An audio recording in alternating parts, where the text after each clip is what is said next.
eu sou o Chiquinho, quero contar um pouco da minha história, de como começou o sonho de querer ser um jogador de futebol. Então, pelo começo eu venho de uma cidade chamada Canguçu, interior do Rio Grande do Sul, e com 10 anos eu comecei a ter o desejo de me tornar um atleta profissional. Por quê? Eu via programas de esporte na televisão, acompanhei a Copa do Mundo e via tudo que acontecia dentro daquele ambiente do futebol, e eu pensava comigo, poxa, um dia eu quero viver isso, um dia eu quero dar uma entrevista na televisão, um dia eu quero poder dar um autógrafo, ser reconhecido. Te confesso que naquele tempo eu não pensava em dinheiro, né? O sonho, o que falava mais alto era realizar aquilo lá. Chegar naquele lugar, jogar num estádio lotado. Eu fiz um teste no Grêmio em 2007, onde eu não fui aprovado. O treinador disse que eu era muito pequeno para jogar futebol. Tive a oportunidade depois de realizar 2 testes no Inter, onde não fui aprovado também. E no terceiro teste no Inter, por insistência, eu tive êxito, mas eu me recordo que para esse último teste eu me preparei de uma forma que nunca tinha me preparado. Me foquei realmente no treinamento. Eu não treinava só 2 dias por semana, como eram os dias da escolinha, eu treinava todos os dias. Meus pais nunca me mandaram treinar porque esse sonho era meu, então eu que me dedicava realmente para isso. Eu não esperava pelo meu treinador para fazer as coisas, eu sabia o que eu precisava corrigir. Passe com a perna direita, não era bom no cabeceio, não era bom na marcação, então eu começava a treinar isso sozinho. Eu me lembro que muitas vezes eu ia convidar meus amigos para treinar e lá em Canguçu faz muito frio no inverno. E eles falavam assim, poxa, Kim, hoje está muito frio para treinar, cara. E eu ia lá sozinho treinar, com chuva, com frio. Nos dias de verão a mesma coisa, às vezes estava muito quente, mas eu tinha o foco, eu sabia que aquele poderia ser meu último teste. Então esse ano eu me preparei de uma forma que nunca tinha me preparado, então eu obtive um resultado que eu nunca tinha obtido, que foi passar no teste com 15 minutos de treino. O treinador, que era o André Luiz, que é um ex-jogador internacional, me chamou e disse, olha, pode pegar tuas coisas, que tu vai ficar no alojamento, eu gostei muito de ti, tu vai ficar mais um mês aqui em avaliação. E para surpresa dele, eu disse assim, professor, eu já trouxe todas as minhas roupas. Quando eu saí de casa, eu falei para minha mãe, ela olhou minhas malas e disse, meu filho, tu tá levando tanta coisa. Eu falei, mãe, eu não volto mais para casa. Depois desse dia, e realmente eu coloquei na minha cabeça e trabalhei todo aquele ano, eu falei, cara, essa é a minha última oportunidade e eu tenho que fazer meu melhor. Então, sabe quando tu chama aquele compromisso para ti? Eu levei todas as minhas malas porque eu falei, cara, eu não vou voltar mais. E foi o que aconteceu, passaram-se mais 30 dias de avaliação, permaneci no clube, mas era uma luta diária, porque toda semana chegavam jogadores novos para fazer teste, e tu sabia que algum daqueles ia cair na tua posição e poderia tirar teu lugar. Então, o foco teve que aumentar naquele momento, a responsabilidade teve que aumentar, me dedicar muito aos treinamentos, ao descanso, à alimentação, abrir mão de fazer coisas que eu gostava de fazer para ter mais tempo para descansar. E fui passando de categoria em categoria com muita dificuldade. Eu me lembro que todo final de ano tinha uma lista de dispensa, então quando chegava nos últimos meses do ano, cara, eu nem dormia direito, imaginando, pô, será que o meu nome vai estar nessa lista de dispensa? Será que eu permaneço para o próximo ano? Então isso fazia com que eu me preocupasse, mas ao mesmo tempo eu me dedicasse ainda mais para que o meu nome não estivesse lá.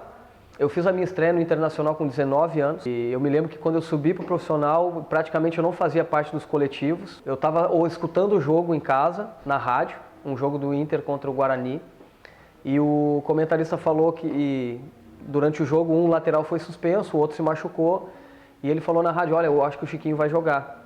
E eu me lembro que eu fiquei nervoso em casa, cara, minhas pernas tremeram porque eu achava que eu estava preparado para aquilo, mas talvez não tivesse tanto, né, para assumir tal responsabilidade. Eu me lembro que na reapresentação da equipe, né, na segunda-feira, o treinador me chamou e disse assim, olha, tu vai jogar. E aí depois ele falou, ó, tu vai marcar o Robinho. Depois disso eu não me lembro de mais nada que ele falou. Porque eu sabia que o Robinho naquele momento era um dos melhores jogadores do Brasil e eu ia ter que marcar ele justamente na minha estreia, cara. E aí eu vejo dentro dessa história aquilo que muito se fala, que a dificuldade ela te gera uma oportunidade. Então, a partir daquela dificuldade, eu achei que ia ser algo tão difícil, realmente foi aonde surgiu o Chiquinho pro futebol, aonde eu fui escolhido melhor em campo naquela partida e tudo começou por ali. Porém, aquele menino que só queria dar autógrafo, que só queria jogar num estádio cheio, começou a viver outras coisas, que foi o glamour do futebol, o prestígio, começar a ganhar um pouco de dinheiro, ter um pouquinho de fama. E eu confesso que eu usei disso de uma forma totalmente errada. Já que esse vídeo vai ser para jovens e para meninos que têm o sonho de ser um jogador de futebol, que tomem cuidado com isso, que vocês tentem manter a essência de vocês para que quando acontecer isso, se acontecer, que vocês possam ter a cabeça no lugar e não se deslumbrar com essa ilusão que o futebol traz, né? A fama ela é muito boa, o prestígio é muito bom, ganhar um pouco mais de dinheiro é muito bom porque tu consegue ajudar a tua família, tu consegue realizar sonhos, mas eu não tive base suficiente para ter minha cabeça no lugar, então cometi muitos erros. Eu acho importante deixar essas mensagens para os meninos para que, se eles atingirem esse sonho, que eles se concentrem no futebol, não deixem de tirar o foco, porque existe tempo para tudo. Vai existir o tempo para se divertir, vai existir o tempo para sair, mas existe o tempo de cuidar da tua carreira, de cuidar do teu corpo, de cuidar daquilo que tu está assistindo, daquilo que tu está ouvindo. Hoje eu entendo isso, vejo que o quão importante é e o quanto a minha carreira poderia ter sido diferente, poderia ter tido muito mais êxito. Essa primeira experiência que eu tive no Grêmio, foi muito duro ouvir que eu não poderia ser jogador por causa do meu tamanho. Eu voltei para casa muito chateado, cara, mas naquele tempo eu via Maradona, eu via Zico, jogadores que não têm uma estatura talvez que o futebol exija, né? Eram menores, jogadores mais baixos. E aquilo ali foi algo que me deu mais força, porque eu falei, cara, não é possível, eu sei jogar futebol, eu tenho habilidade, eu me dedico, não vai ser por causa do meu tamanho que eu não vou realizar meu sonho. Então isso me trouxe mais força ainda para lutar. Em relação a jogar como lateral, eu tive que aprender muito a cruzar, e isso se tornou meu ponto forte depois. Eu dei muitas assistências para gols com cruzamento, mas isso exige muito treino, muita dedicação, prática, dedicação, né? Tive que aprender a marcar. Basicamente, para ser lateral, tem que aprender a marcar, tem que ter um bom passe, fazer uma boa leitura de jogo, porque o lateral joga de frente para o campo. E o mais importante é saber dar um bom cruzamento. Na minha estreia, em 2002, contra o Santos, eu surgi para o futebol, né, como uma promessa do Internacional, um novo talento, um lateral que até então, há muito tempo não se via no Inter, né, tinha a característica de ter habilidade com a bola, de ir para cima do oponente, de ir para 1-2, de fazer gols. E passaram-se 6 meses, eu tive uma convocação para a seleção brasileira. E eu me recordo que antes de ser convocado eu sentia algumas dormências do lado direito. Durante o jogo me adormecia a perna, adormecia o braço. E eu fiquei escondendo aquilo porque não queria falar para o médico, com medo de que o médico me tirasse, me afastasse ou fosse fazer alguns exames. No final de ano, no final de 2002, eu recebi essa convocação e antes de viajar para o Rio de Janeiro eu fui fazer alguns exames. E nesses exames eles encontraram uma mancha no meu crânio, foram investigando e encontraram um coágulo no cérebro. Até então era uma doença raríssima, né? Só tinha 33 casos em todo o planeta e eu era o único atleta. E ali quase que se acabou esse sonho, né? Os primeiros diagnósticos dos médicos foram que eu nunca mais voltaria a jogar futebol. Então ali foi o primeiro momento que eu tive que ter muita superação, contar muito com a minha família, entender o valor que a minha família e os meus amigos tinham na minha vida, lutar pela minha carreira.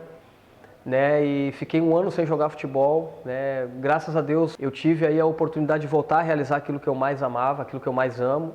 Voltei a jogar em 2004 e em 2005 novamente eu tive uma lesão de pubis, uma lesão do quadril, que me afastou por mais 1 ano do futebol.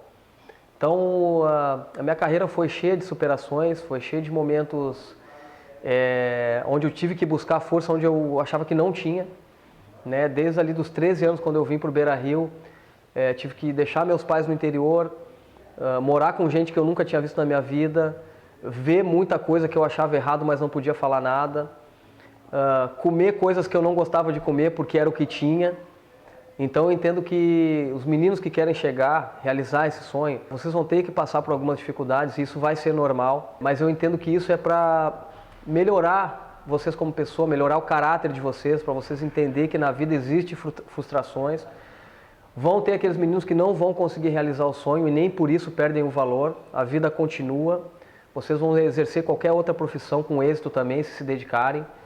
Mas uma coisa que eu levo muito comigo para toda a minha vida é que em tudo que eu faço eu tento dar o meu melhor. Independente se vai dar certo ou não, eu faço o meu melhor porque aí eu entendo que não tem frustração. Se não der certo, a minha consciência está limpa.